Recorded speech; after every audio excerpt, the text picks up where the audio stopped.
नमस्कार विद्यार्थी मित्रांनो, जेई मेन्स 2024 ची परीक्षा देणाऱ्या विद्यार्थ्यांसाठी एक अत्यंत महत्त्वाची अशी नोटीस आहे। एनटीएने जेई मेन्स 2024 साठी नियमावलीमध्ये काही बदल केलेले आहेत। हे बदल नेमके काय आहेत हे विद्यार्थ्यांनी जाणून घेणं खूप महत्त्वाचं आहे। त्यासाठीच आपण हा व्हिडिओ बनवत आहे।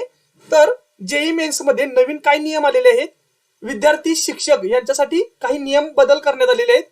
हे सर्व नियम नेमके काय आहेत हे जाणून घेण्यासाठी व्हिडिओला शेवटपर्यंत नक्की बघा। जर चॅनलवरती पहिल्यांदाच आला असाल तर चॅनलला सबस्क्राइब करून ठेवा, कारण की अशाच इन्फॉर्मेटिव्ह व्हिडिओज आपण घेऊन येत असतो। चला तर मग व्हिडिओला सुरू करूयात। जेई परीक्षा देणाऱ्या विद्यार्थ्यांसाठी एक महत्त्वाची बातमी आहे। ही परीक्षा देशातील सर्वात अवघड परीक्षा समजली जाते। आता जेई मेन्स परीक्षेचे नियम अधिक कडक करण्यात आलेले आहेत। या धर्तीवर आता परीक्षेदरम्यान देण्यात येणाऱ्या टॉयलेट ब्रेक नंतर विद्यार्थ्यांची पुन्हा एकदा बायोमेट्रिक हजेरी आणि तपासणी केली जाणार आहे। तुम्ही ही न्यूज टाइम्स नेशनच्या न्यूजपेपरमध्ये तुम्ही पाहू शकता। जानेवारी 3, 2024 ची ही बातमी आहे। यामध्ये तुम्ही पाहू शकता, JEE mains new rule, biometric and frisking even after toilet break. म्हणजेच की विद्यार्थ्यांना परीक्षेदरम्यान जो टॉयलेट ब्रेक दिला जातो, त्या टॉयलेट ब्रेक नंतर विद्यार्थी जेव्हा पुन्हा एकदा परीक्षा केंद्रामध्ये प्रवेश करतात त्यावेळेला विद्यार्थ्यांची पुन्हा एकदा बायोमेट्रिक हजेरी आणि तपासणी केली जाणार आहे। नॅशनल टेस्टिंग एजन्सी एनटीएने जारी केलेल्या नवीन मार्गदर्शक नियमावलीनुसार आता शिक्षक, विद्यार्थी आणि कर्मचाऱ्यांनाही टॉयलेट ब्रेक नंतर पुन्हा एकदा तपासणी आणि बायोमेट्रिक्स करावी लागणार आहेत। जेई मेन्स ही परीक्षा 24 जानेवारी पासून सुरू होणार आहे। या वर्षीच्या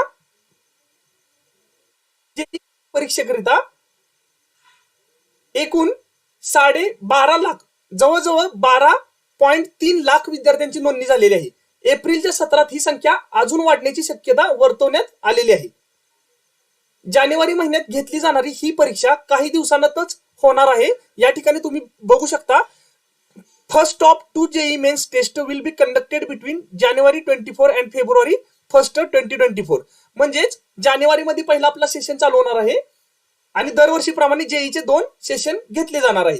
याबाबत एनटीएने माहिती जारी केलेली आहे आणि नवीन मार्गदर्शक तत्वे सुद्धा प्रसिद्ध केलेली आहेत। या परीक्षेदरम्यान उमेदवार म्हणजे जो काही कॅन्डिडेट असेल तो शिक्षक म्हणजे सुपरवायझर, तुमचे तिथले काही अधिकारी असतील किंवा कोणताही व्यक्ती असू दे, टॉयलेट ब्रेक घेतल्यास त्यांना परत एकदा जेई मेन्स 2024 च्या परीक्षेत अंतर्गत प्रवेश घेण्यासाठी पुन्हा एकदा बायोमेट्रिक तपासणी करावी लागणार आहे। त्यानंतरच विद्यार्थी, कर्मचारी किंवा तिथल्या ऑफिसर्सना आतमध्ये अलाउड केला जाणार आहे। त्याशिवाय कोणत्याही पद्धतीने तुम्हाला परीक्षागृहात प्रवेश मिळणार नाही। अशा पद्धतीने एनटीएने हे एक अत्यंत महत्त्वाचा असा बदल केलेला आहे जेई मेन्सच्या रूल मध्ये। आणि हा रूल अत्यंत महत्त्वाचा रूल आहे, हे विद्यार्थ्यांना माहित असणं गरजेचं होतं। त्यामुळे आम्ही तुम्हाला ही बातमी तुमच्यापर्यंत पोहोचवत आहे। जर तुम्हाला ही बातमी महत्त्वाची वाटली असेल तर व्हिडिओला तुमच्या मित्रांसोबत, मैत्रिणींसोबत जास्तीत जास्त शेअर करा। जर व्हिडिओ आवडला असेल तर व्हिडिओला एक नक्की लाईक करा। Thank you so much.